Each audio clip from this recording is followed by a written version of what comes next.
Good evening. Thanks for joining us on this special edition of 23 ABC News. I'm Leah Pizzetti. That is our top story tonight. One person is now dead and two others are believed to have died after a plane took off from San Luis Obispo but crashed in Tehachapi.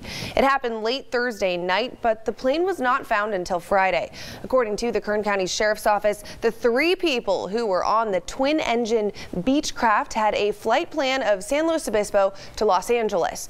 The plane crashed in the Tehachapi Mountains, and much of the wreckage is buried under about 5 feet of snow. One person was confirmed dead yesterday, but the other two have not yet been located. Search and rescue is not continuing its search tonight due to the cold weather and because officials say they don't believe anyone survived the crash.